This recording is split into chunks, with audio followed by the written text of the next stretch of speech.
Okay, good evening, everyone, and I want to welcome you to this edition of the Mathewson-Plank Virtual Book Club.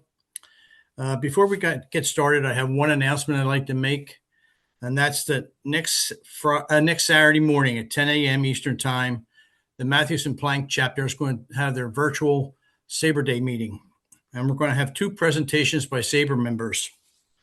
The first presentation will be given by Mark Stewart, who is going to present Tall Tales from the Gettysburg Dugout.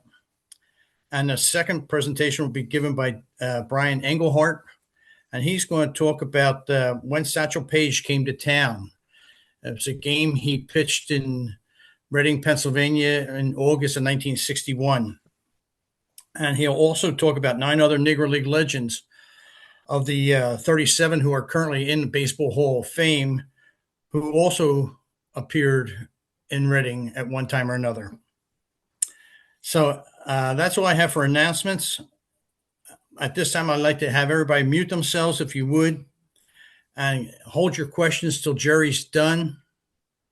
And if you do have a question, down the bottom there at the reactions button at the bottom of your screen, if you could press that raise your hand function, and we'll get to you. And if you can't find that reaction button, just go old school and raise your hand, and we'll still get to you.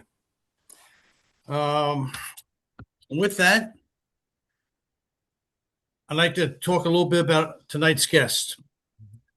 Jerry Izenberg has a very, and I say very, extensive resume. I want to take a few minutes to list some of the highlights. Jerry was born and raised in Newark, New Jersey. He began his newspaper career as a copy boy at the Star-Ledger when he was attending Rutgers University. After serving with the United States Army in Korea during the Korean War, he returned home and went to work for the Patterson Evening News, the Star-Ledger, the New York Herald Tribune, and then he Star-Ledger again, then to the New York Herald. I'm sorry, I think I'll repeat myself. The New York Herald Tribune, and finally he returned back to the Star-Ledger in 1962, where he was hired as the lead sports columnist, and he is still there to this day as the columnist emeritus. He is one of only 2 daily sports columnists who attended and covered the first 3 Super Bowls in person. He's attended 55 consecutive Kentucky Derbies. He's covered over 40 World Series and almost 30 NBA Finals. Starting with the 1960 Olympics, he's covered more Muhammad Ali fights than any other person. He once spent a day with Nelson Mandela when he met him at a sporting event. And I think it would be fair to say that Jerry is the last of the active columnists to have covered the Negro Leagues, both the national and the American. Jerry has written, produced, directed, and or narrated 35 TV network documentaries, 2 of which were nominated for Emmys. Jerry has been elected to numerous Hall of Fames, including the New Jersey Hall of Fame, the Sports Hall of Fame of New Jersey, the International Jewish Sports Hall of Fame, the Boxing Hall of Fame, and the National Sportscasters and Sports Writers Association Hall of Fame. He is the recipient of the Red Smith Award from the Associated Press Sports Editors and the 2025 recipient of the Russell Gabay Award given by the Elysian Fields and Goose Goslin chapters located in New Jersey. And Jerry has written 16 books. And tonight, he's going to talk about his most recent book, which was just released on February 3rd. And this book fulfills a promise that he made to a friend of his. And he'll tell you a little bit about who that friend was later on. Jerry, that's about all I have. I am going to turn the meeting over to you and sit back and enjoy. That was some introduction. I wasn't sure who the hell you were talking about. But I will say this, by the way, it was like Jerry Green and I covered the first 53 Super Bowls, not three. And Oh, I'm sorry, no, 53. no, don't be, it's all right. And it's all ancient history anyway. And who remembers? Uh, it's a pleasure to be here. It really is. This is the second book of my 16. The second novel, no, no, this is second, first nonfiction book that I've done about the black baseball. And it came about because I was just, I grew up in Newark and I did love this city. I don't live there now. That's because my wife wanted a warmer climate and I give her anything she wants. That keeps this marriage going for 46 years.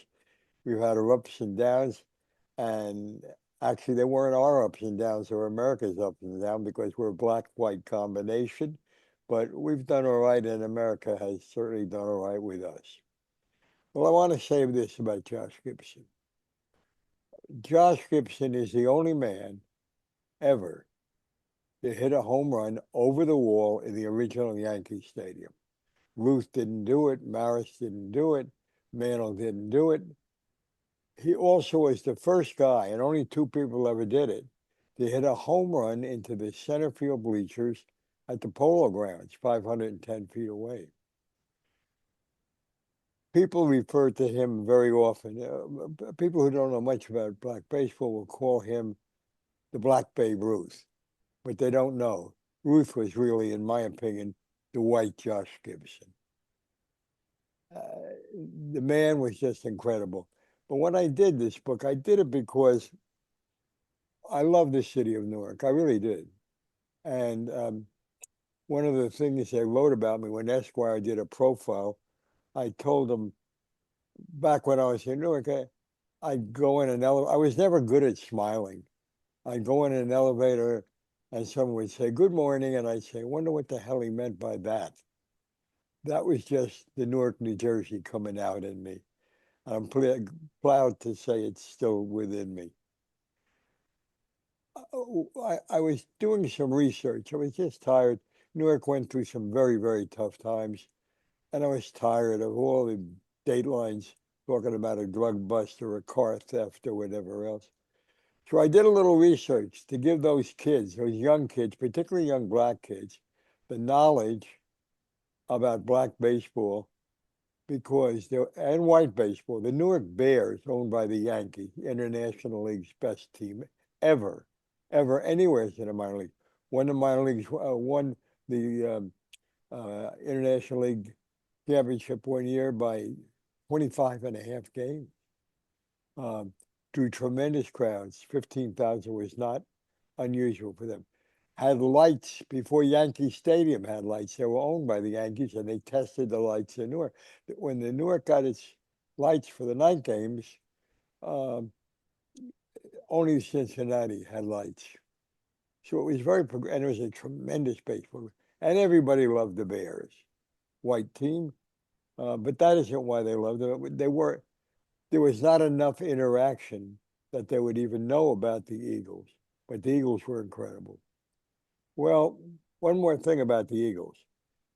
Every team in the Negro National League was owned by a white numbers guy, not the Dutch Schultz kind of numbers, but the kind that were so much a part of the community, it might send a local kid to college because they saw something in him. It's a different world completely. Abe Manley owned a black team called the Brooklyn Eagles, named after the newspaper there. They failed utterly in attendance. Abe had the numbers deal going for him in Jersey City, New Jersey, but Newark was the queen of the cities in Newark, in New Jersey. And Abe moved the team to Newark. They became unbelievable. Now, a future rabbi named Charlie Mintz, M-I-N-T-Z, very, very important among American Jews, was a warm-up speaker, by the way, for Martin Luther King on the Mall. That's how connected he was. He bar mitzvahed me.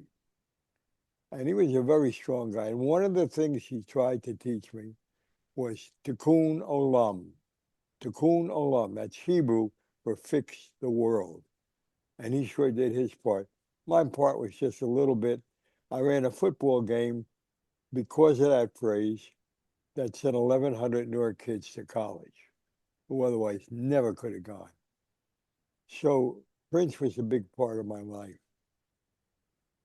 And Charlie Prince, I'm Charlie Mintz was a guy, my running buddy, 11 years, 12 years, 13 years old. I ran with him.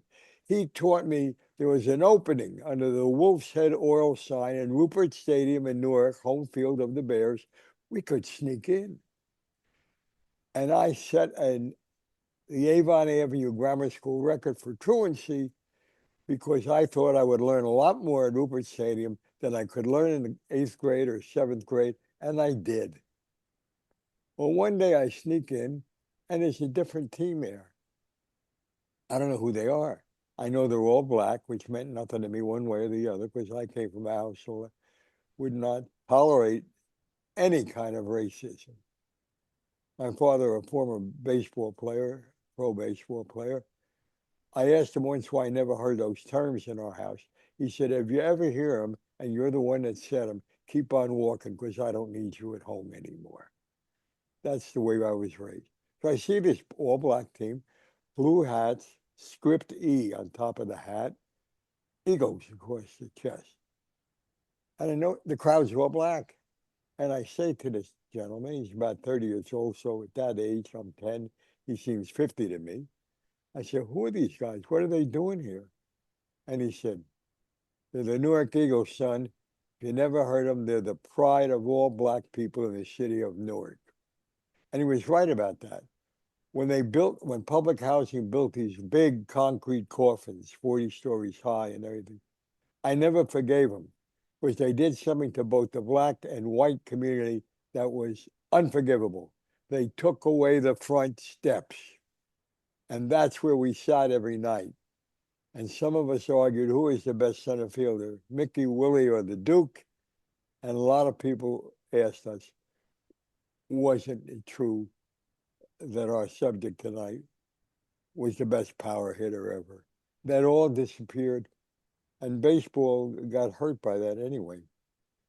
Okay, so now I'm doing some research and I discovered there were 3 or 4 teams in Newark. One was the old Federal League team, which was founded by the players who fought against the American League over salaries.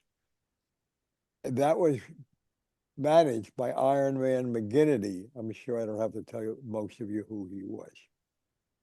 So I do my research, and I discovered that in the 4 teams in Newark, 14 guys who played baseball in Newark are in the Baseball Hall of Fame in Cooperstown.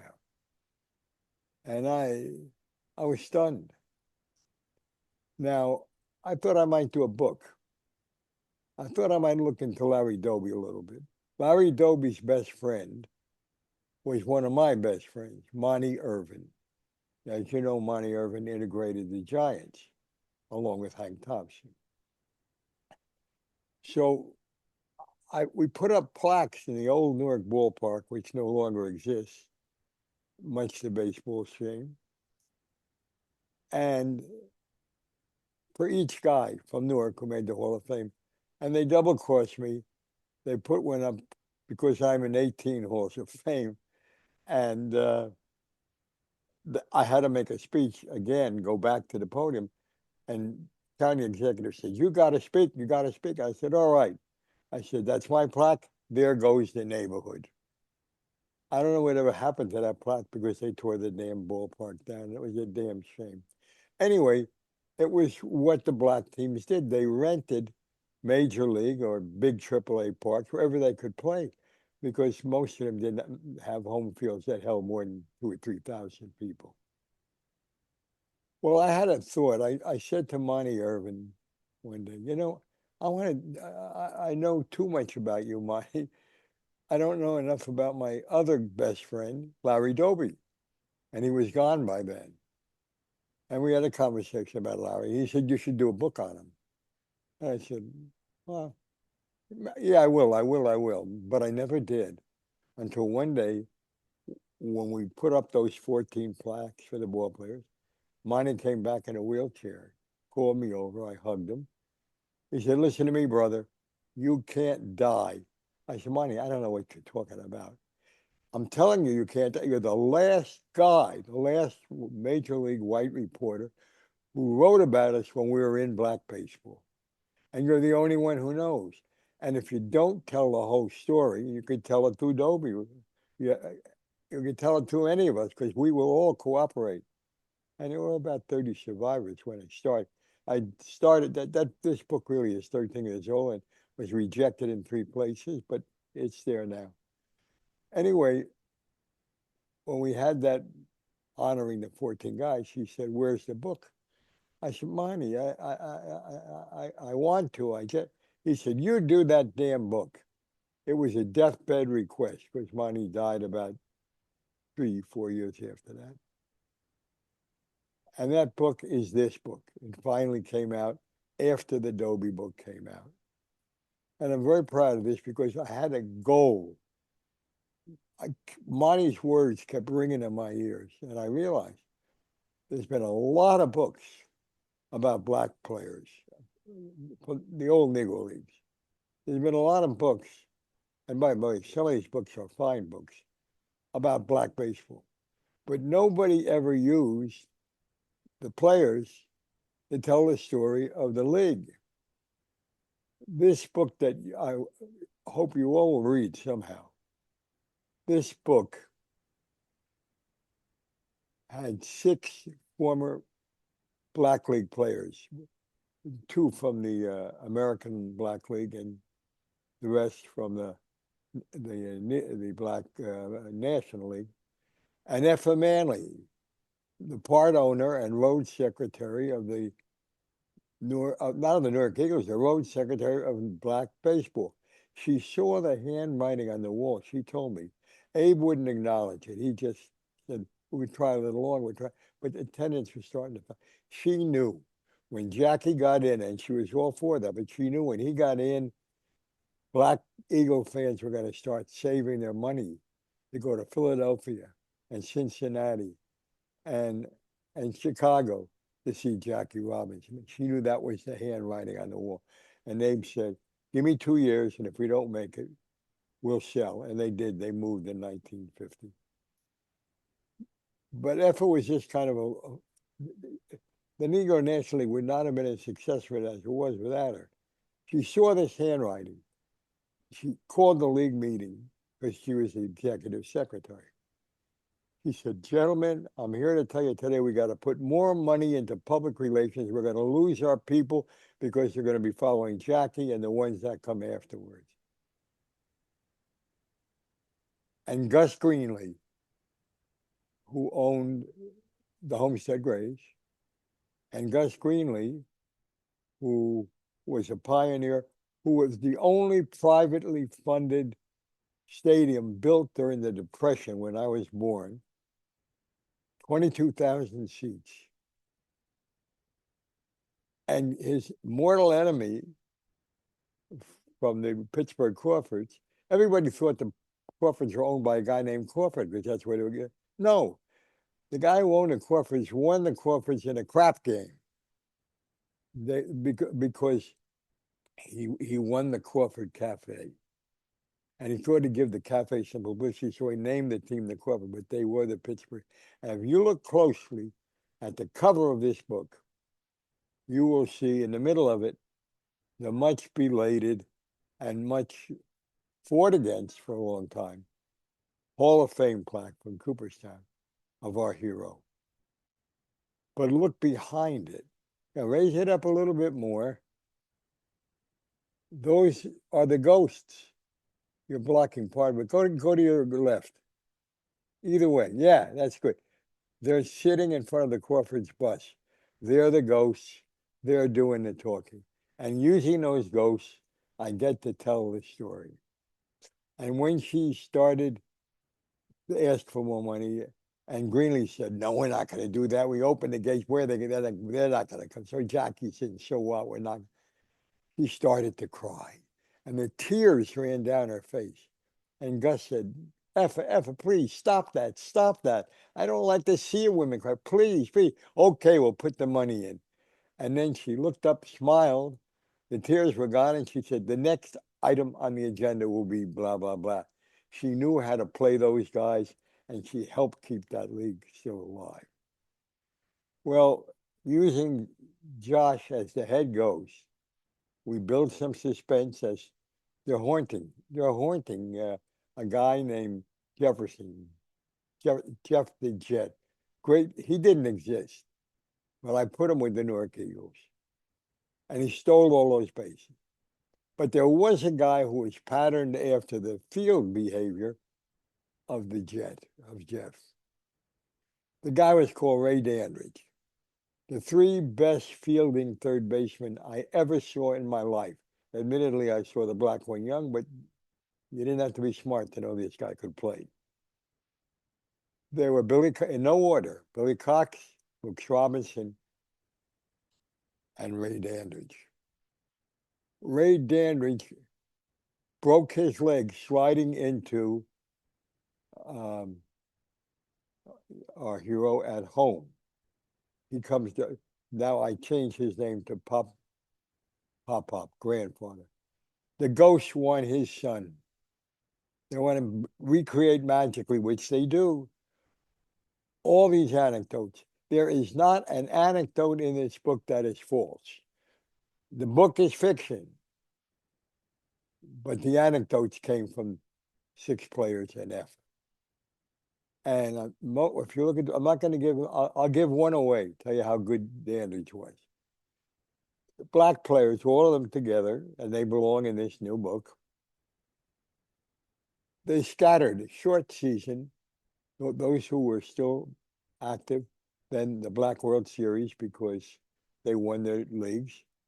Then they scattered all over Latin America. They played alongside and against whites, both. Some of whom named Kyle Erskine played in that league when he was young, trying to learn to pitch a little bit better. And they were the nomads. And Dandridge winds up in Cuba and Mexico. But in Cuba, he's revered. He's called El Diablo, the devil, because of the way he fields third base. And I wish I had written it. I wish I could tell you I had written it. I didn't. It was a Cuban sports writer, anonymous, who said this about Ray Dandridge. He was so bow-legged, you could pass a freight train between his knees, but never a ground ball. And after he broke his leg, he came back. Our hero, Jefferson, did not come back. He comes back, and it haunts his life because his right leg hurts him the rest of his life. When the book opens with black radio station WNJR playing early morning music, and the DJ says, all right, I'm sending you 9 to 5. It's the clock radio. Wakes up Pop. I'm sending all you 9 to 5ers to your 9 to 5 jobs. I'll do it musically with Frankie Lyman, who asked the question, why do fools fall in love? If you remember that song, you're almost as old as I am. And he reaches over and bangs the clock radio till it falls on the floor and stops. And he yells, because they're fools, fool. And then he gets out of bed, and that's where the title comes. His right leg hits the floor. The pain starts at his big toe and goes all the way up his body. And he looks at the ceiling and he yells, damn you, Josh Gibson, when are you going to leave me alone? He's had that pain ever since he slid into Josh. Now, a true story about Dandridge and Josh and the Eagles. He got his revenge when he came back. He could play third base like only those other 2 guys I told you about. And he would move around the field. And he would yell at Gibson when it came to bat. You're the great hitter. You can hit the ball to any field. Why don't you drive it down my throat? I dare you. But he was almost off second base. He had moved so far. Gibson, who could hit the ball anywhere at any time he wanted, is trying to hit that ball for the rest of his career down Dandridge's throat, and he can't do it. Dandridge is on his knees and he fields the ball. Every time it happens, it's a ground ball or a line drive. He's on his knees and he holds the ball up and he yells, "Run, Josh, run." And he flips the ball to first base and he beats him by a step. And it got so bad. And Dandridge lived in Gibson's head rent-free the rest of his life, that one day he threw the bat at Dandridge. And he missed, and that angered him more than throwing it. That was a real rivalry between those two. But the guys had things happen to them. They're hard to... Monty Irvin once told me, he said, "Jerry, I had no bitter." I asked him, "Why weren't you bitter? I mean, you guys were they said they never had a rule. I'll tell you exactly where they made the rule stick. Meeting Room O, Roosevelt Hotel, Manhattan, near Grand Central Station. They discussed it because Kennesaw Mountain Landis, a racist, had invited Paul Robeson, the great singer, actor, football player from Rutgers, invited him, and a catcher on the Rutgers team, invited him to come and make a case for blacks in baseball. That happened because in 1942, the communist newspaper, the Daily Worker, combined with a man named A.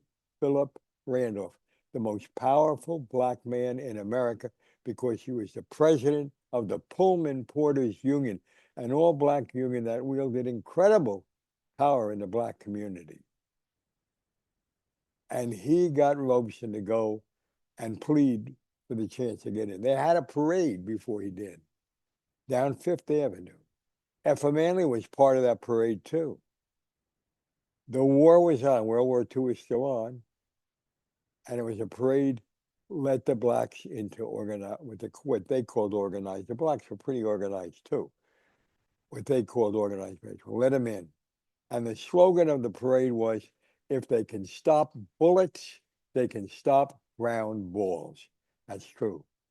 Effa was an activist. She led before she met Abe, before she became a baseball maven. For those of you who don't know much Yiddish in the audience, I will say that means expert in Yiddish, baseball maven. Before that, she organized a strike against Jacob's department store in Harlem, where the theme was, "Don't buy where you can't work." And in those days, which is early 30s, they won the strike. And she was a powerful, powerful woman.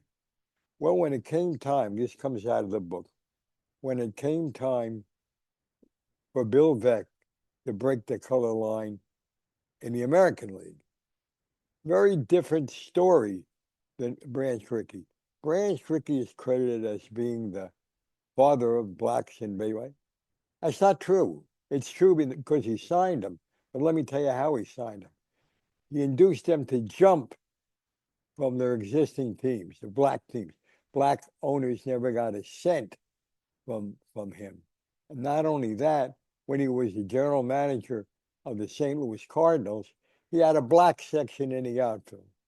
But he became the great liberator because he did sign Jackie and he did sign 4 more, signed Newcomb, Fancy Dan Bankett, a couple of others. Never, Roy Campanella, never paid a dime to any of them. So when he signed, he did, a lot of you will not know this. Monty Irvin was supposed to be the first black in Major League Baseball. Rickey signed him for a team called the Brooklyn Brown Dodgers, which never existed. He was starting a league, the United States, which never existed, a black. But Monty thought that's where he was going. And when Jackie was first signed, he thought that's where he was going. Monty comes back from the war. He's got double vision. He was a combat engineer. And he calls Rickey on the phone. "Mr. Rickey, I got double vision, but they're clearing it up. They promised me I can come to spring training in about 3 weeks." Rickey, being Rickey, says, "Oh, Monty, don't ever worry about that. You've always got a job with the Dodgers."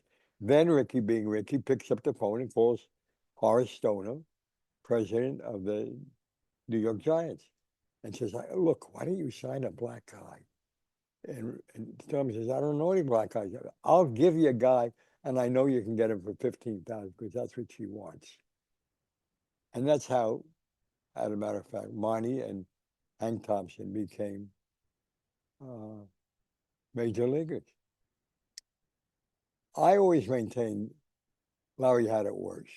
Now, you know, it's not like, it's like saying the various racial acts against various racial or ethnic groups. Mine's worse than yours. Right? Not, they're all horrible. But I do believe that Larry, my friend for 40 years, like Monty, I believe Larry had it worse. Cleveland was a segregated city when he came here. Now in Brooklyn, half the season they saw Jackie pushing a baby stroller, coming into the grocery store, standing in line with them. They knew Jackie as one of theirs because he was a Dodger. That's one thing baseball can do. And Monty Irvin proved that when he made his Hall of Fame acceptance speech at age 58, which we had to put tremendous pressure to get him in from the Veterans Committee. And we tried for 4 or 5 years. And then Larry said to me, Jerry, I want you to do me a favor. Stop writing I should be in the Hall of Fame. I appreciate what you're doing. I really do. But you're only embarrassing yourself. I said, well, nobody told my mother and father couldn't tell me what to do. Monty is not going to be, Larry's not going to be able to tell me what to do. So I took one more shot. I wrote one of the meanest, nastiest columns I've ever written, which began with the following. Why am I not surprised that Larry Doby is not in the Baseball Hall of Fame at Cooperstown by virtue of the Veterans Committee? Because half of those guys at one time didn't want him to get one inning at bat. Never mind put him in the Hall of Fame. I Xeroxed it. I sent copies of each column to every member of the committee. I got one response. I wish I had it today, but I moved too much in my life. We lost the letter. It started, Dear Asshole. I said, oh, this is a real fan. Monty and Yogi and I have been trying to get him in for 5 years, or whatever the years are. So get off your fat ass and get the votes we need. Signed, Ted Williams. Larry thought I put him in. Ted Williams put him in the Hall of Fame. Ted Williams had a little bit more clout than Jerry Izenberg and deserved a lot more clout, which he had. Now, when he was on the road, his first spring training was his second year. He was still the first black the only black in the American League, because the pitcher, the great pitcher, had not come over yet. And his first spring training, all alone in the American Leagues, had to walk to the park sometimes in St. Louis. Though Baltimore was not major, but Washington was major league. And they all felt so strongly about it, dating from that meeting where they didn't put it in writing. Remember when what's his name, Paul Robeson went there and pleaded with them. Kennesaw Mountain Landis, evil as he was, and he was in that meeting room at the Roseville Hotel, he instructed them all. They applauded when Robeson finished his speech. He said, that was inspiration. I'm starting a committee now to get blacks into baseball. And Mr. Robeson, I'm asking you to be the head of the committee. That committee never, ever, ever met. No, they wouldn't put it in writing. He said these fine men would never do that they would never discriminate. They weren't going to put it in because they were cowards. That's why they wouldn't put it in. And a Southerner, Happy Chandler, as you all know, got Jackie in. But Monty's situation was so much different. Living in black boarding houses for a year and a half, alone, a cake of ice on the kitchen table, a small fan blowing on the ice to try to cool them off. They used to share a train, the Indians and the Yankees. And this is before Monty came. They continued to for a little while, but before he came. So he was the only black guy on the train. And one day he's playing center field in Georgia. I keep thinking Waycourse, but I don't know the name of the town. That's where the train stopped. And then after 3 exhibition games, half went to New York with the Giants and the other half went to Cleveland. He's playing center field. They're throwing full beer cans at his head. He says, that's it. He walks off the field.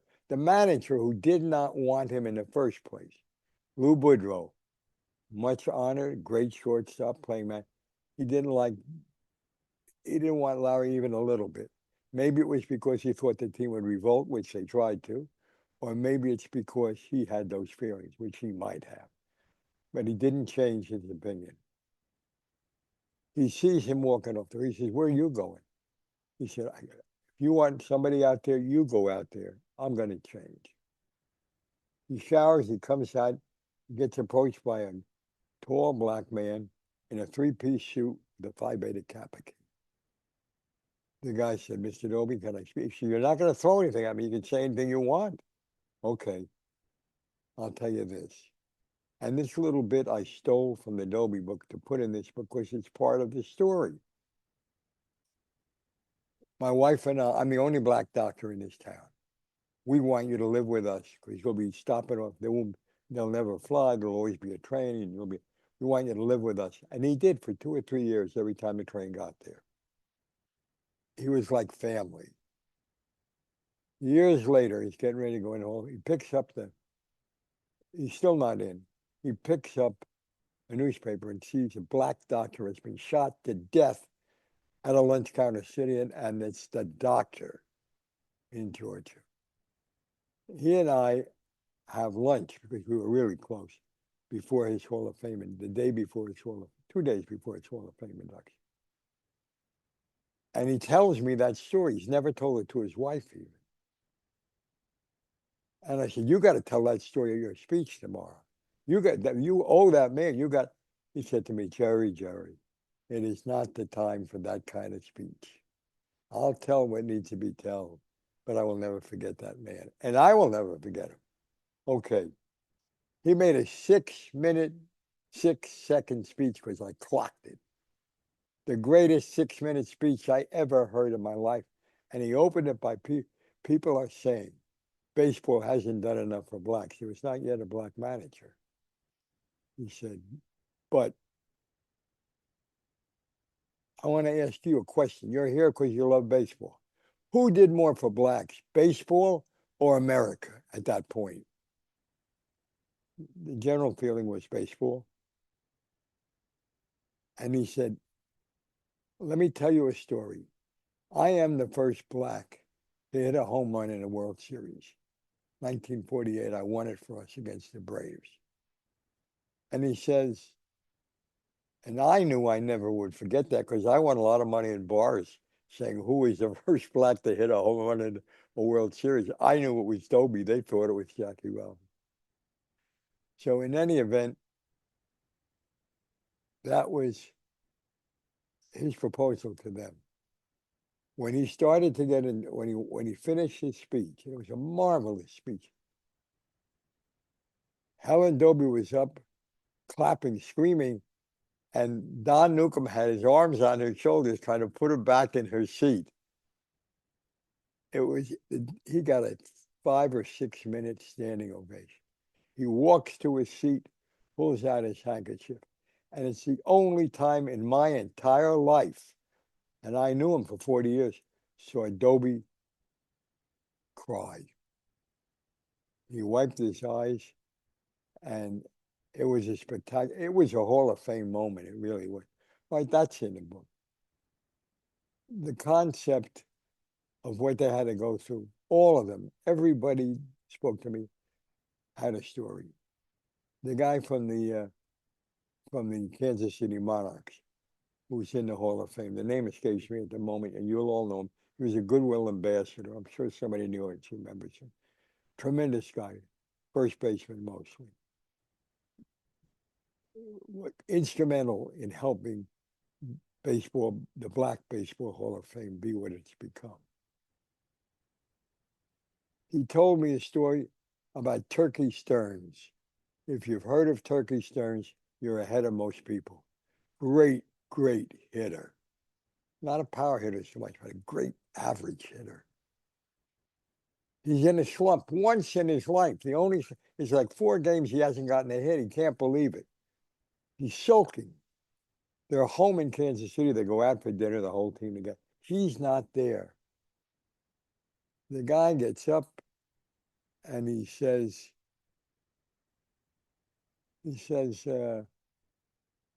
I got to go back and check. I got to go back and check. I'm worried about him. He gets back to the hotel where they live. The door is open, a slight crack with a nightlight on. He just barely can see Turkey Stearns sitting on the bed with his bat in his hand. And he's talking to the bat. And I believe this story. There are no apocryphal stories in this book. This is true. Okay. So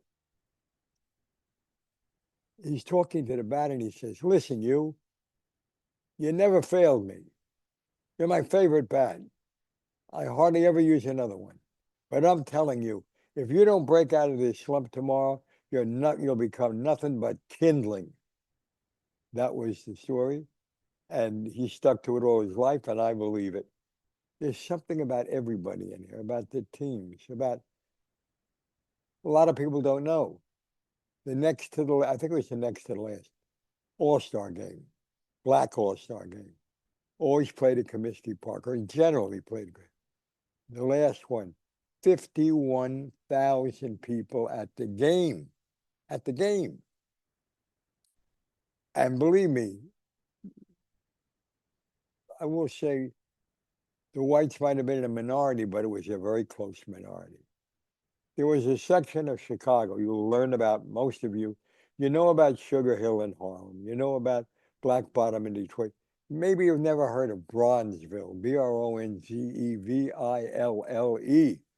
Put them all together, they spell Black Pride in Chicago. The black hotels were on that side of Chicago.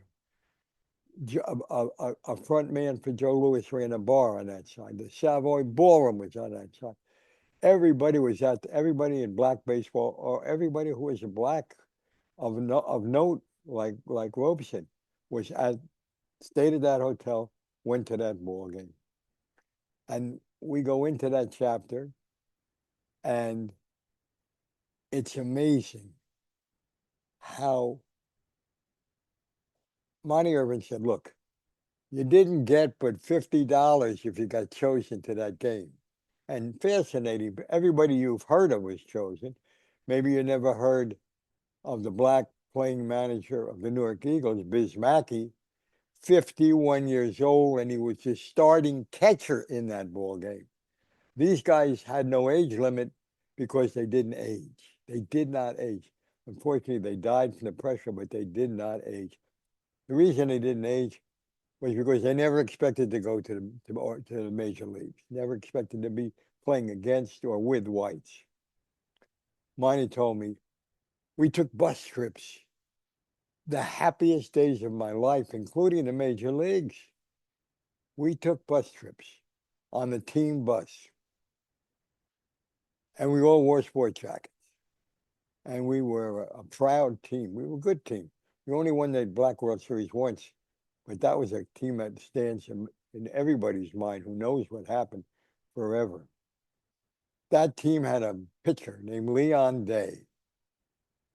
The 3 best white pitchers I ever saw. Admittedly, I was only 11, 12, maybe 13 when occasionally I would see Leon Day pitch.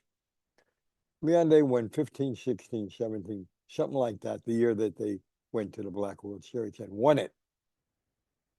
But he never missed a game because he hit 330, 340. In that level, they couldn't sit him down. So he played every single game as a second baseman, outfielder, and every 4th day as a pitcher. Now I'm going to tell you a story that's in this book. Leon Day is dying. He's in a hospital back home in Baltimore. Max Manning, who would have been the #1 pitcher on almost any team, He's the number 2 pitcher because Leon is there. Max goes to say goodbye to the hospital. They're sitting and they're talking about the old age. A nurse comes in with a baseball in her hand and a white guy on her arm. And she says, today, this man is named, let's say this man is named Greg Garrettson. He plays, he's the baseball writer for the Baltimore Evening Sun. He's got something to tell you. He said, Mr. Day, it gives me great privilege and it's a great honor to tell you, you today were voted into the Cooperstown Baseball Hall of Fame. Now, Leon Day was a joker, except when he was pitching, when he threw the ball between your eyes. He looks at Manning and he smiles. He looks back and he says, well, that's a nice thing, isn't it? He said, Mr. I got to ask you a question. I'm not asking out of racism, right? But I must ask it, any newspaper man would. Does this make up for not playing in the big leagues? Day looks back. He looks back at Manning. He smiles and then he winks. And then he turns back to the guy and says, son, you have been seriously misinformed. I played in the big leagues. I don't know whether those white boys could have played in ours. And that's how they felt, with some justification. We can go on and on about these guys. The main thing about the book, it was the ghosts became important. Among the ghosts who visit, Josh is the big one. But Satchel Paige comes in, and he comes in like Satchel Paige. He throws Josh off the team bus where they're manufacturing all these stage clips to show the little boy what the team was like. Throws him out. Says, I'm going to tell you, no, you can ask. And he couldn't see you. I'm going to fix it so you can see me, kid.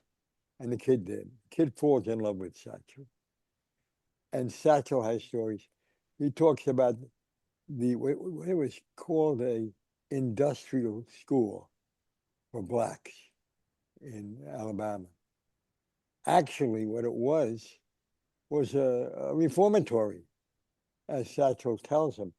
I don't know about what the name of the school was, whether it was a reform school or what, but there were machine guns on top of those walls, and we weren't going anywhere.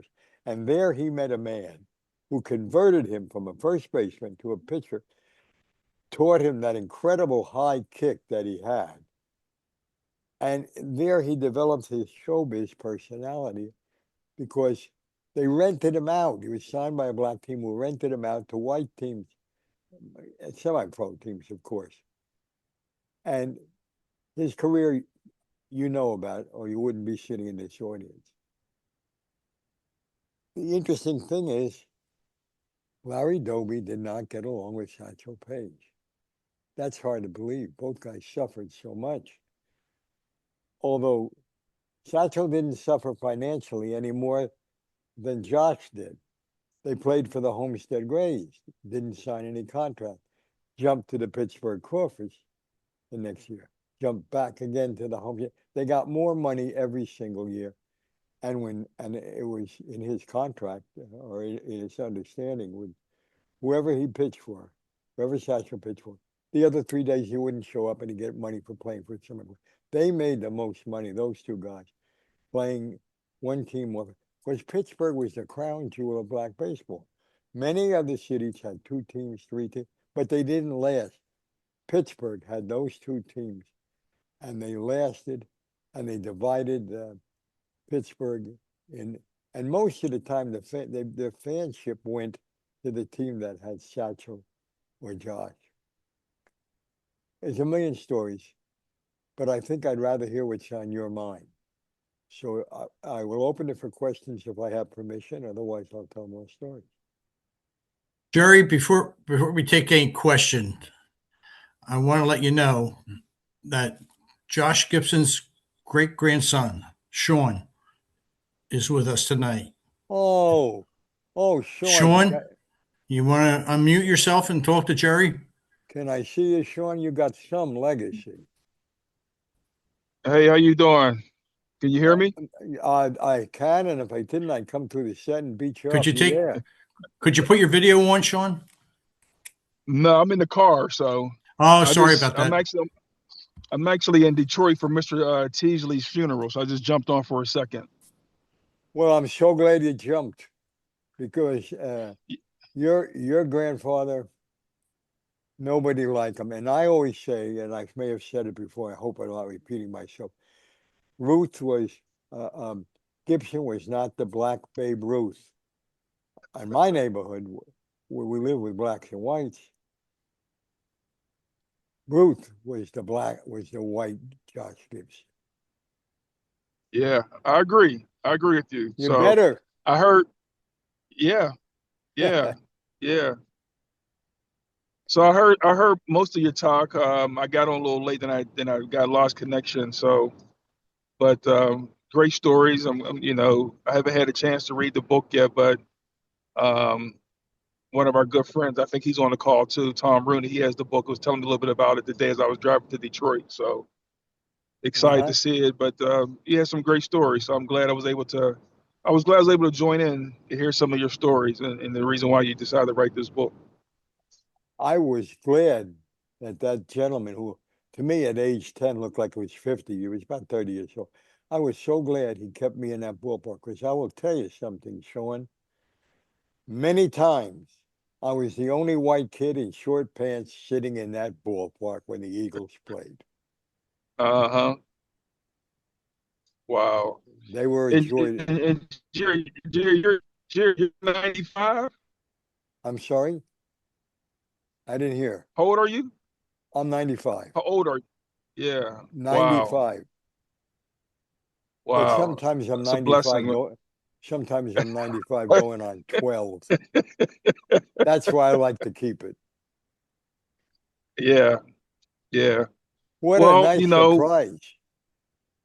well, hopefully we'll get a chance to meet one day. Oh, I hope so. Yeah, yeah. I will be in. I'll be at the Somerset Patriots. I don't know. Are you still in New York area? No, I'm living in Henderson, Nevada. Oh well. That's a gift to my wife because she loves it out here. I do not like it out here. I miss Newark. When Okay. Esquire did a, a profile on me this month, past month, the guy said, I just want to run all your quotes. What do you have to say about Newark? I said, oh, it's very simple. When I was living in Newark, I'd get on an elevator and somebody would say, good morning, sir. And I'd say, what the hell did he mean by that? In my mind, that's when the Newark came out in me because we always had somewhere to go, something to do, and it always had to be done in a hurry. My life's pace has slowed, for which I'm grateful because now I'm still writing for the paper after 74 years. They gave me a name, columnist emeritus.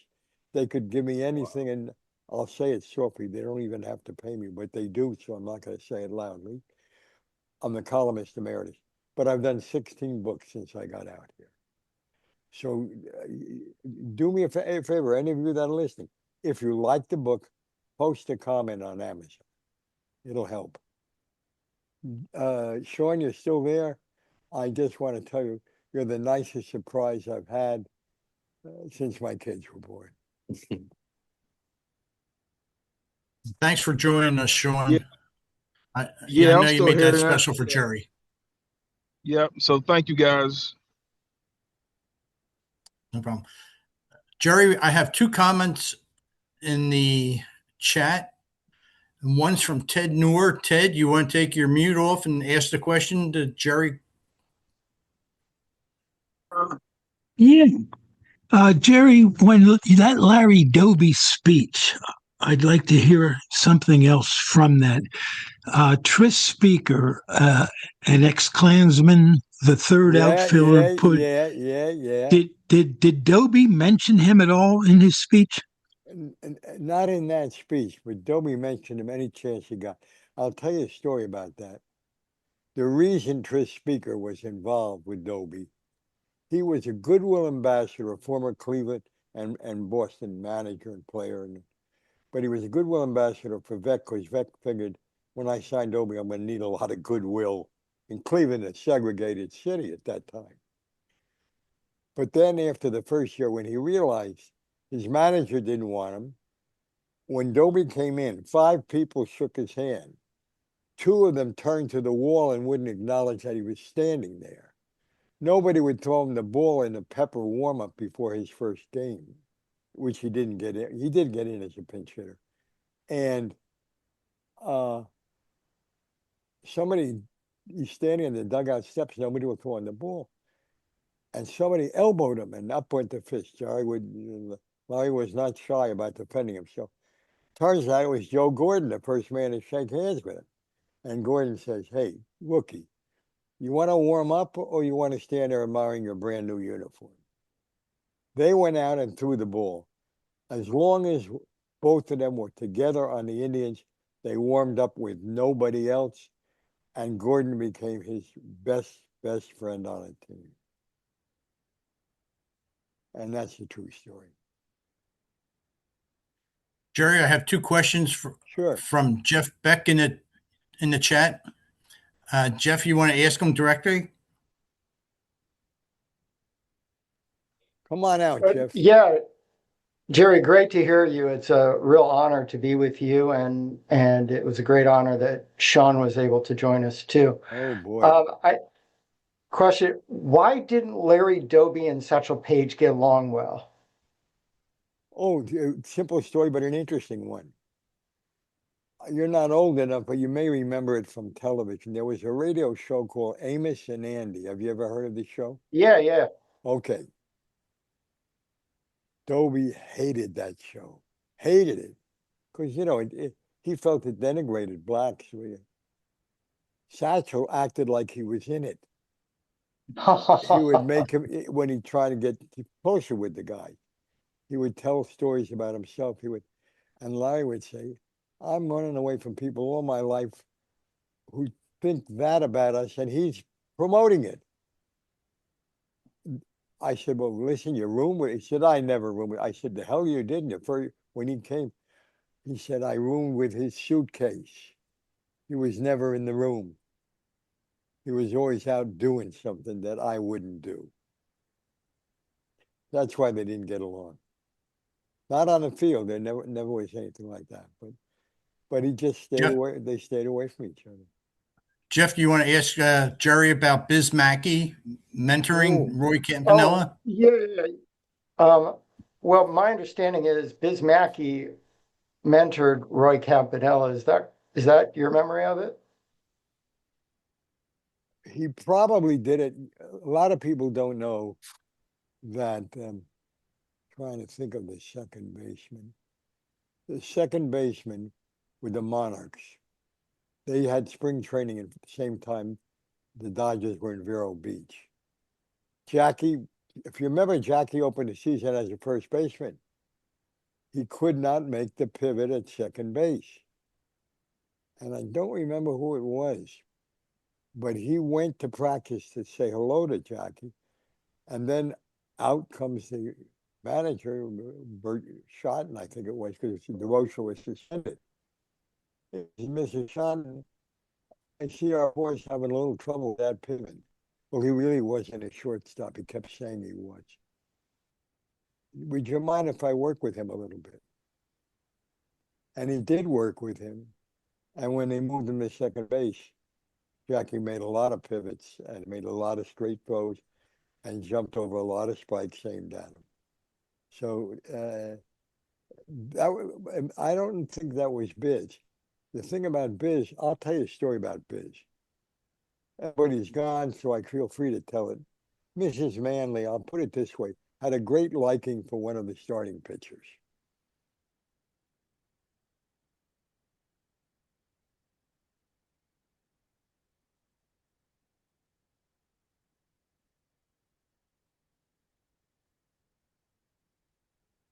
Oh, we seem to have lost Jerry. Maybe he'll come back in.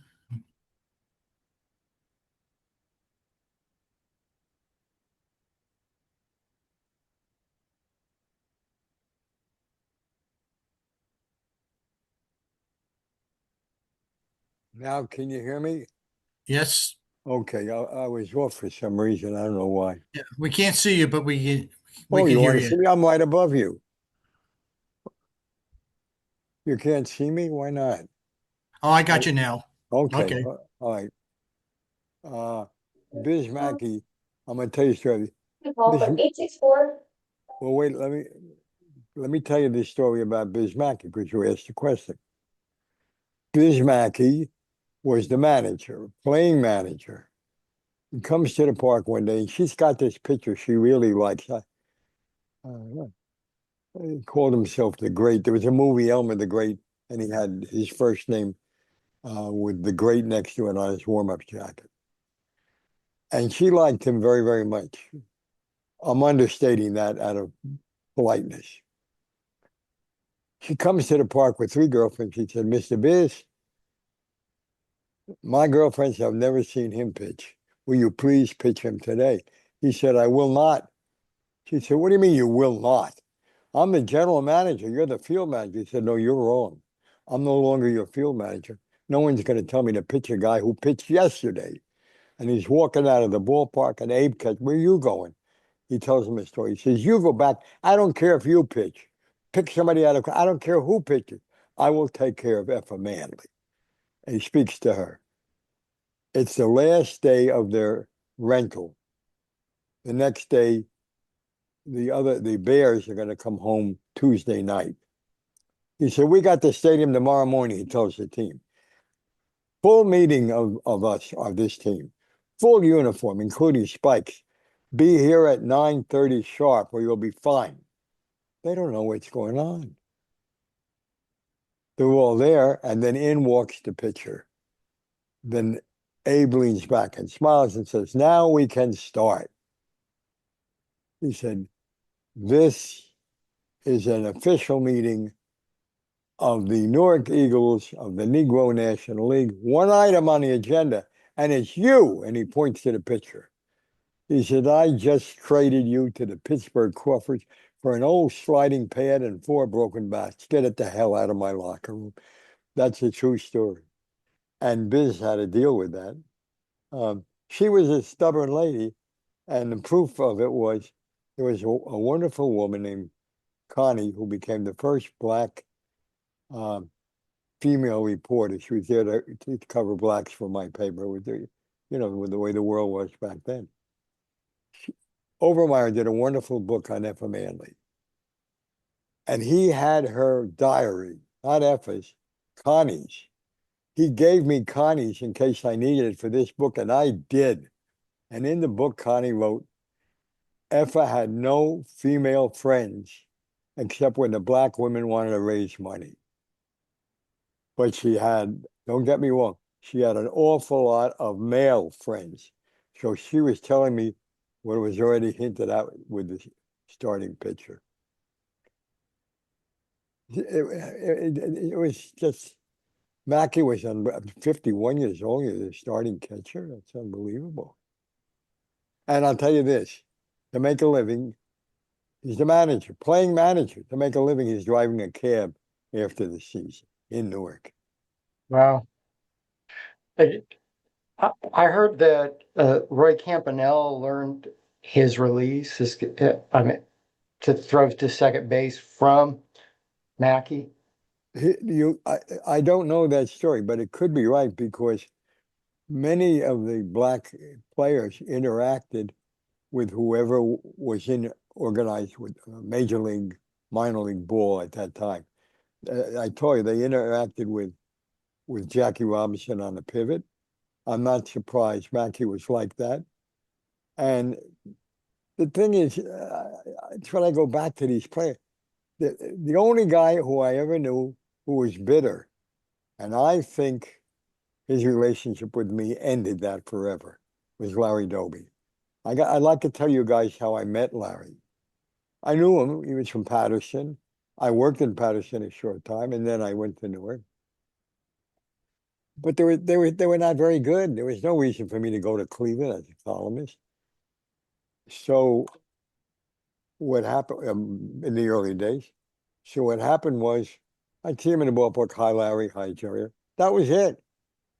I never realized I was his hometown columnist. We both lived in Montclair, New Jersey then. And the only paper people bought in Montclair was the Star Ledger. One day there's a blizzard. We used to have them all the time. They don't make snow like they used to, but apparently they did this year, but that's not my business. I'm out here. But there was a blizzard. My doorbell rings. I said, who the hell is out in this? I open. Dobie is standing there. I said, what are you doing here? He didn't say anything, but what do you drink? I said, well, Dobie, I got to tell you the truth. And I was a different person in those days. I said, if it's wet, I'll drink it. He said, 7 o'clock tonight. And that was it. He walked off into the, I couldn't figure out why he was there. Comes in at 7 with a bottle of scotch, puts it on the table. We don't get up till 11 o'clock the next morning. He tells me everything that's been in his heart and his mind about the way he was treated. I think it's because I write a lot of social issues. And I think he had read them in the off season and he figured this is a guy I can trust. I'm going to tell him. And when I went to do the book, I said to Junior, Larry Dobie Jr., who had a brief minor league career too. Larry Jr. said, I will help you with the book because the first 13 years of life he was in South Carolina. I knew nothing about that. He said, I will help you with that. And the reason I'm going to help you is he had a very hard life and he trusted almost nobody. But I can tell you to your face, he trusted you. And I'll give you all the help you need. And Larry Jr. did. So this thing established between us at that night. He told me stories I had never, I didn't know about the guys who faced the wall or wouldn't shake his hand. I didn't know a lot of I didn't know the manager hated him.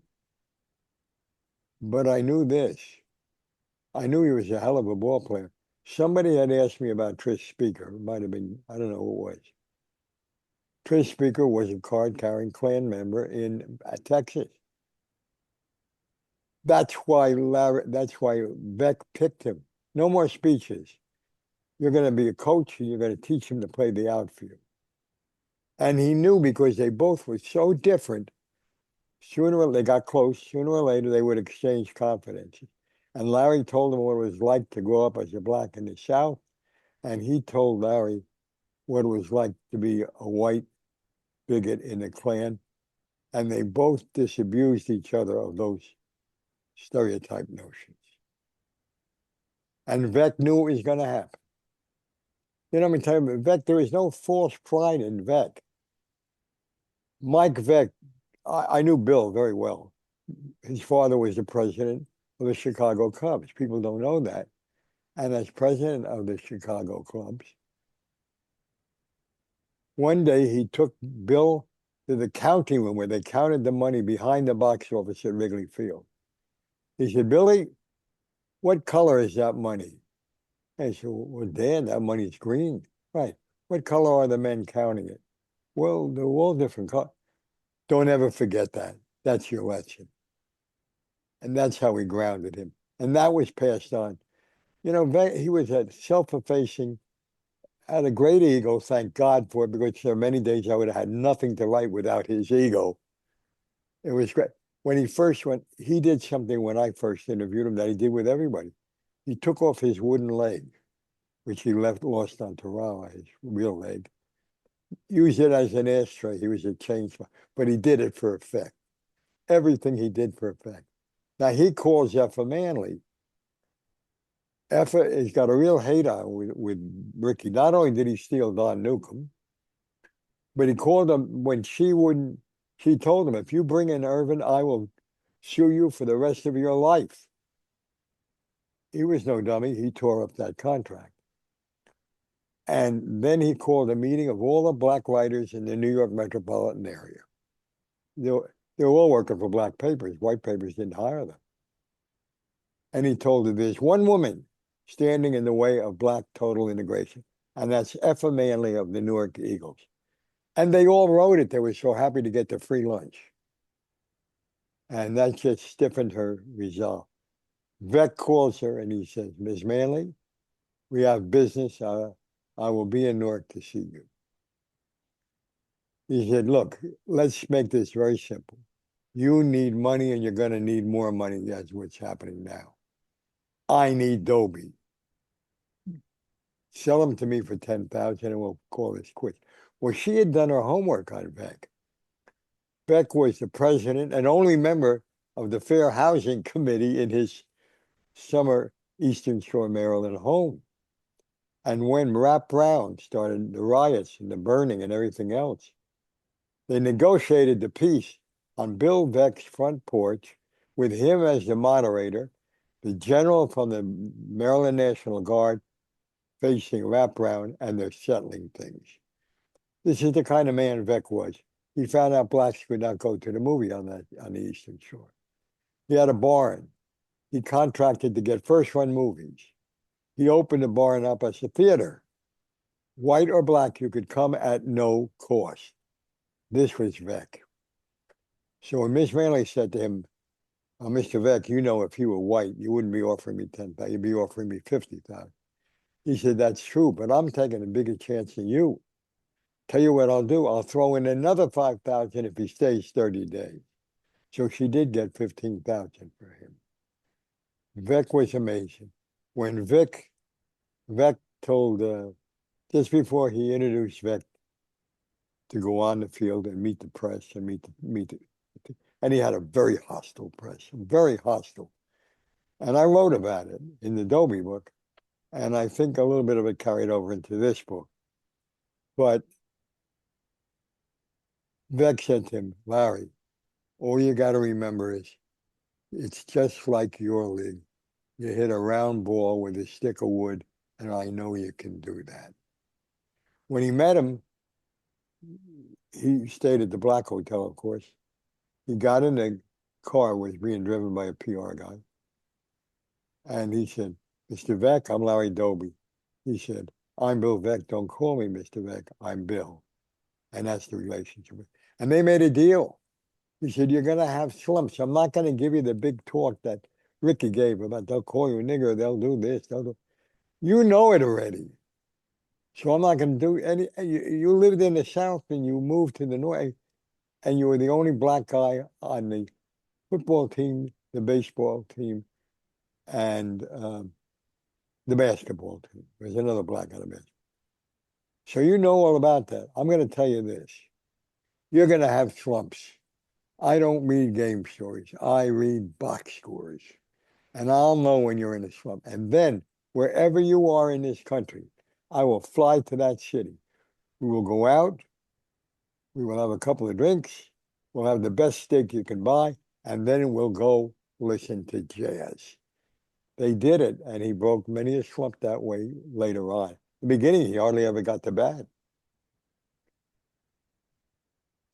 Jerry, Craig Garrettson had his hand up, but Craig's kind of in the background, and there's another face there that I think you recognize. So If she's not pregnant, I won't recognize her. Hey, She worked for me. God She worked forbid. for me at the Pride Bowl, which was a game at my game. My Mhm. contribution. We sent 1,100 Newark kids. Not all, but many of whom were black or Puerto Rican. Never would have gone to college. That football game, Army, Navy, JVs paid for it. Yeah. And I had her directing traffic, pregnant, out there ordering people where to go, where to stop, what to do. You know, I figured that's not going to be my problem. That's going to be the guy sitting next to her's problem later on. But one thing I did know, and I don't think I ever told you, we had a bomb threat. And Yes, thank you. Did I tell? I didn't tell you that. We had a. Oh, your mother would have been. Are you kidding? My mother would have come after you. Your mother would have beaten the crap out of me. She was in my summer camp for overprivileged children. We sent 14 people to the newspaper business. I'd like to write each one of them a note of apology for what's happening today, but I would just tell you in person, I apologize for making you do all that stuff. She was a joy. They lied to me about her. They told me she was in college. She didn't look like she was. The day she looked like she was in college was the day she was pregnant directing track. But she was a high school kid. Yeah. And I told this story the other day when they were both on. She was a high school kid, and I didn't allow high school kids. You could come to my class if you were a college kid, or if you were a person seeking a change of life occupation. And I'm proud to say that nobody seeking a change of life occupation ever got a recommendation from me, because none of them ever tried after I finished roughing them up. She was the one who kept saying, I don't get it. I can't get it. I said, you're going to game with me. We had a game. We brought in a semi-pro team 4 nights at this camp. And I told them, treat them like ball players treat us. Spit on their shoes. Don't be polite to them. Make them work to get there. Now, this was at Montclair State College. It was a hilly place. Their press box where they worked was about a 15-minute walk up the hill. And they stood outside. They didn't know whether to go in the dugout, I said, hey, make up your mind. You're more afraid of them or you're more afraid of me? I think they were more afraid of me because they all went in and they were treated terribly. We went back up. I tore up every single person's description. They all had different jobs, columnist, this, that. Tore them all up. What you're doing almost doesn't feed the bulldog. Right now, what's happening is you're writing for the janitor because your deadline is gone. She struggled with that for a little bit. Mm-hmm. But then one day I come and I find her at the typewriter after one of these sessions. And I said, no, what do you do? And she said, I got it. And she did. It's a monument to her ability, but more of a monument to my patience, which is usually very thin. How you guys doing? We're doing great. How are you? You look good. Well, I wouldn't go that far, but I'm here. Well, you look adequate. Now you learned something from me. You got the right word. Okay, guys. So Craig wanted to know what your next project is, because you're always working on something. I am working on something, but I don't know whether I'm going to do it. I'm trying to find my next book while I'm promoting this one because I got time to write now. I was thinking about a third black baseball book. It may be too much. I have to see what. I created a fake team called the Newark Imperial Giants. I created a roster. The biggest troublemaker on the roster was Slick, somebody. His first name was Slick. They see the White Scouts in the stand. The word is out on the underground telegraph. They're looking for a black guy. They're looking for a black. This team is favored to win the Black World Series. Best team in the league. Everybody wants to be the chosen one. Everybody. And they start fighting with each other. There's a fist fight. There's a fight over a girl. They just don't get along. And their season goes right down into the toilet. And it ain't any of them anyway. Jackie's the first one. Mm-hmm. That's going to be my third novel if I do it. Otherwise, I'm not sure. I was thinking of doing one on Don King and Bob Arum's relationship. Mm-hmm. I'd probably have to write that one on parchment. But I will do something. If I'm here, I'll be writing. Yeah. And if I leave it unfinished, you learned enough from my class. You finish it. It's a deal. I'll try. Let him collaborate. Yeah, he can. Jerry, we have a comment in the chat from Tom Rooney. Tom, you want to ask Jerry about what you wrote? Yes, hold on a second here. I see you, Tom. Are you muted? You have to come off mute. You have to unmute. There you go. You're good. You hear me good? Yeah, I hear you and I see you. So, Jerry, you mentioned Don King. I first met you at a Larry Holmes Ronaldo Snipes championship fight at the Pittsburgh Civic Arena, and you were having technical problems, and I had to go in and save you so you could make deadline for your news. I didn't have technical problems. They turned out the fucking lights. Anyway, I was running the arena. They weren't going to work. You should turn those goddamn lights back on. You know what? I think you're right. I think there was so much media there that day that it just made everything go out. But I do a lot of work with the Josh Gibson Foundation. I'm sort of Oh, the guy that rounded up Sean for you tonight. oh, But that's wonderful. one of the things, first off, the book is wonderful. I finished it this afternoon. Oh, I think it's, if I were looking for a market, if it was me, it's kind of a sneaky way to tell the black baseball history in a nonfiction way, that's where exactly maybe, what it is. yeah, because people be kind of intimidated by history, it being dry.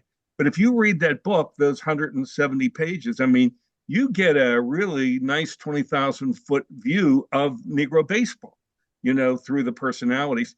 And I was so pleased that, the back end of the book, a lot of it is set in, my hometown here of Pittsburgh. But, Yeah, yeah. one of the things that we're really happy with the Josh Gibson Foundation is that, with the acceptance of the Negro League stats, Josh is now the leader in 6 season and career categories, which was really kind of unheard of. But one of the things that's kind of a legend about Josh is that he died of a broken heart, because he died just months before Jackie, broke the collar line. But that's a legend. Yeah, yeah. He died of a tumor in his brain. Yep, an aneurysm. Yes. Yep. So what the point was that Josh would have never had the temperament to be that guy, because if he would have been called the N-word, he'd have gone right into the stand. So, There's no. Well, Dobie almost did. Dobie did. well, I didn't tell you that story. I don't okay. want to interrupt you, but Dobie's in the batter's circle. St. Mhm. Louis, Jim Crow Town. A guy who's on the front row every time Dobie comes is leaning over the railing. He's saying, "There's the uppity nigger, Larry Dobie." And Dobie says, "It didn't bother me. I heard that word a million times before I got to him." He said, "But," then he said, "you think he's uppity? You should see his wife, Helen.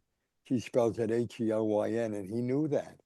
Mhm. Dobie turned around and he said, "You should see what she wasn't uppity last night in my hotel room with what she did for me."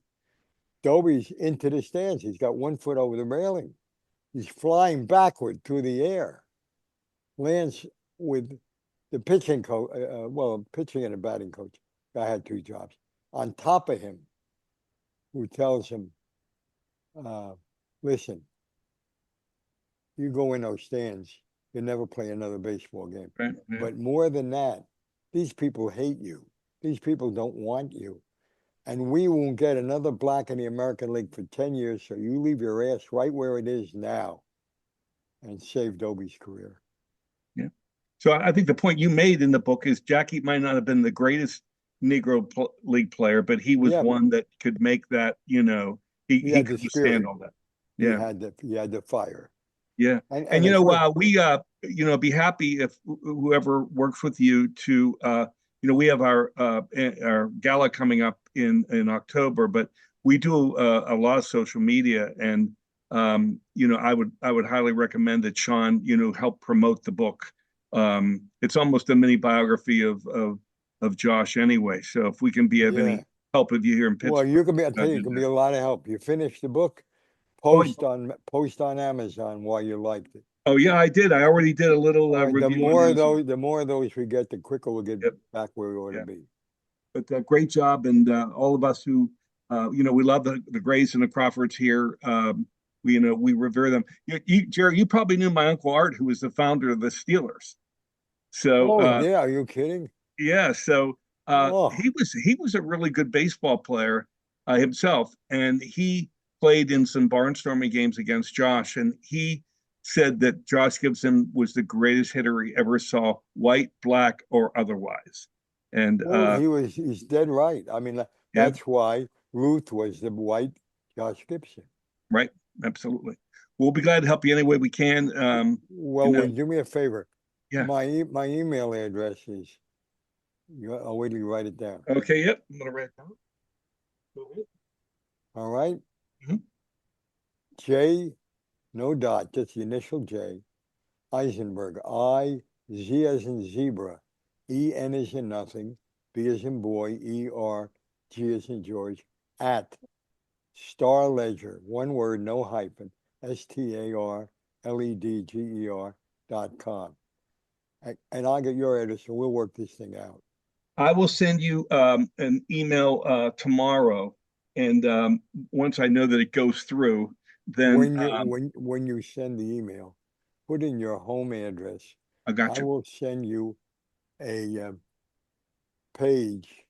I forget what to call it. Page something. A book plate. Book plate. Thank you. The real author's talking to me now. A book plate, and you'll paste it in your inside cover. You'll have an autographed book. Wow, fantastic! I collect those, but I have a lot of books about the Negro Leagues, but this is one of the best, and it's as I said, do you have the Dobie book? No, I don't. Look at it because you'll learn from that. Show it, Yeah, Dixie. very good. There Well, you of course, go.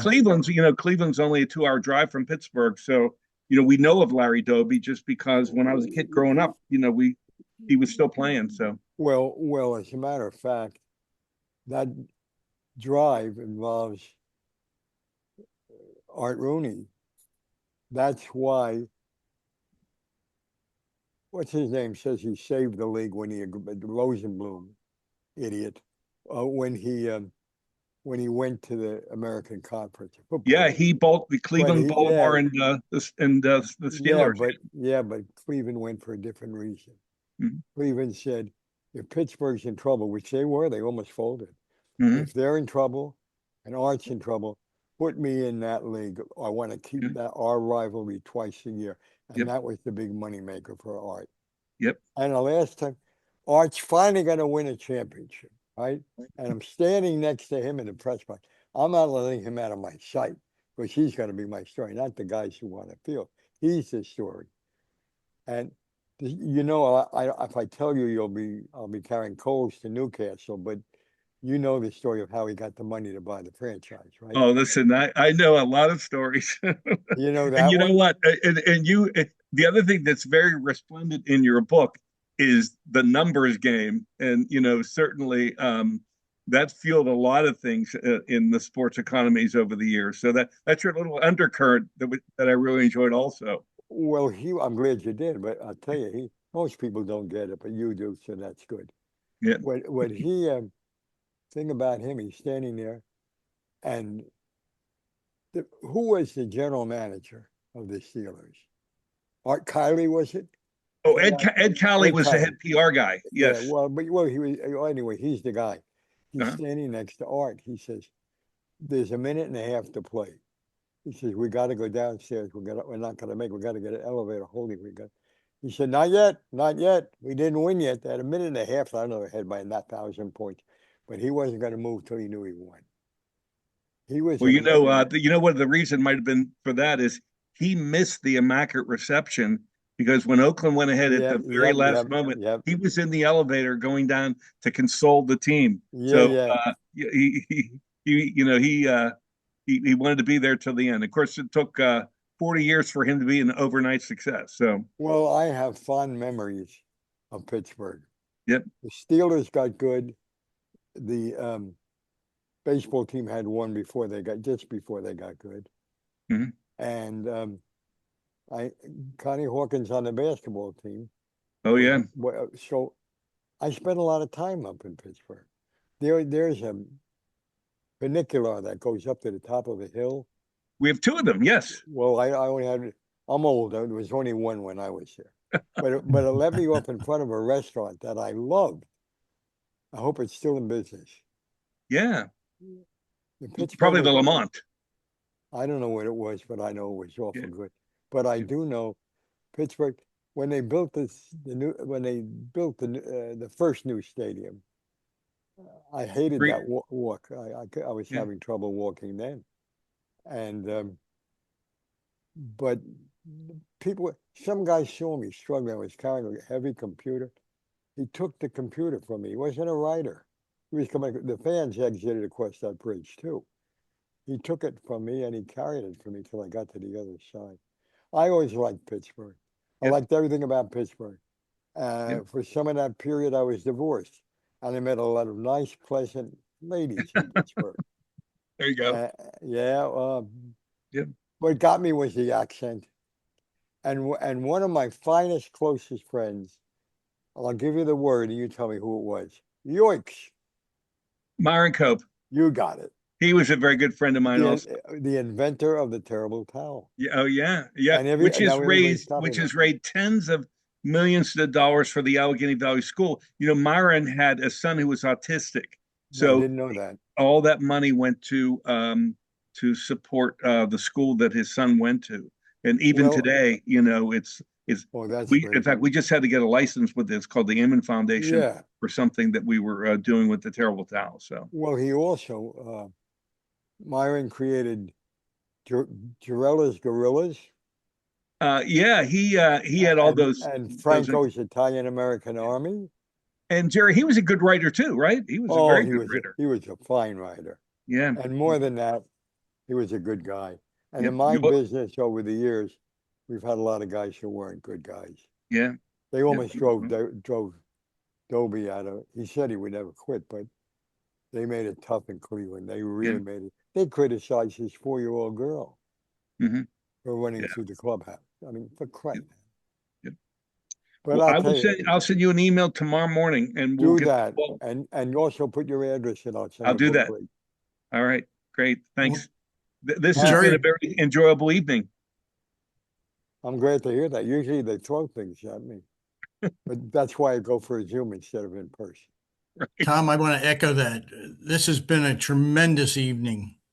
Jerry, I know we've spoken a few times in the last couple of weeks, but the stories you told tonight and the history you gave was second to none.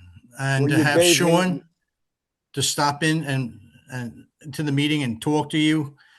Perhaps I'll talk to our Sean, mutual friend and put you in touch with Sean. You may not have picked up on it, but Sean was actually in Detroit for the funeral of a black Negro player named Teasley. There's only one left in the modern Negro Leagues. You know, the Negro Leagues kept going into the early 50s, but as Jerry said, you know, once the black players, you know, went to those teams, all those, they moved over. Yeah. So in a way, you know, that's kind of a sad story because, you know, the integration of the major leagues in a way destroyed the Negro Leagues. You know, not in a way, it did destroy it, but also Mr. Rickey had a lot to do with that. Never mind the dramatic speech in the movie and everything else. Right. He didn't pay the owners anything for the players he took. Now I can tell you one more story about non-salary. Max Manning, the guy I told you about with Leon Day. Remember when he got inducted in the Hall of Fame? I told you about. Max was there visiting him when he was dying. Max was good enough to be the starter anywhere, but Leon was in front of him. Max and Max and Monty Irvin both went to Lincoln University for a year and dropped out to play ball. Max is warming up. Jackie's in. Monty's in. There's about 7 black players, maybe 8 or 9. And the owner of the Cuban Stars was a scout for the New York Giants. And he calls Max over and he leans over the fence and he says, "You want to play for the Giants?" And Manning says, "Don't do that to me. I've had a lot of that in my life. Don't. He said, "Meet me in the Stadium Tavern." I am proud to say I was underage and drank my first beer in the Stadium Tavern behind the ballpark. So I'm very familiar with it. The back of the room, he's sitting there. Max comes in. Says, "Look, Max, I know what you can do. They never heard of you, but you'll pitch twice in Jersey City. I want you there Thursday. Do that. Guarantee you'll pitch because the pitching staff stinks with the Giants." He said, "I can't thank you enough. After you speak to Mrs. Manning." He said, "Why would I speak to Mrs. Manning?" He said, "Well, I'm undercut. We don't care. You don't want to play for the Giants? Fine." He walked out of the tavern, and Max never had another chance. He went back to college, became a high school principal, a grammar school principal, built his own house and built a new life. I know about that house because the living room floor is crooked, and I stood on that living room floor many, many times. And the one thing about Max was he had terrible vision. He had these glass, they look like milk bottles laid on their end, like a Japanese colonel in World War II movie, right? And when the rookie came in and come to bat, the catcher would say, listen, I wouldn't get too close to the plate if I were you. I don't know where the ball's going. You won't know where the ball, and he doesn't know where the ball. With that, Max winds up and throws the ball over the batter's head. That guy moves out of the batter's box. A very respect. 3 outside pitches and it's over. That was Max. They called him Dr. Cyclops. And when he was a little kid, maybe 13, 14 years old, he pitched for Pleasantville High School in South Jersey. And he pitched a bunch of no-hitters. And somebody sent the clippings to Detroit. They said, we got to see this kid. They flew out Pleasantville, went in the stadium, and said to the manager, which one is Max? He said, the kid over there with the high kid. He said, the black kid? You didn't tell us that. We're not going to go outside. And they left the park. He had no chance then. He had no chance once he demanded loyalty to his owner. Well, So Jerry, thanks again. we're just you, about Jerry. out of time. Yep. If there's no other questions, I want to thank you very much for tonight, for your time. And I look I forward think to reading everybody the who post. attended learned a lot about the Negro Leagues and heard some stories they never heard before. Right. Yep. Well, And- anyway, I encourage all of you, if you read the book, post on Amazon. That helps me. Yep. Very good. This book and the Larry Doby book. Let's give it up for Jerry. Thank you, Jerry. My pleasure. Okay. Good night, everybody. Good night. Jerry, I'll be in Thank you. touch. Okay, thank you. Good night.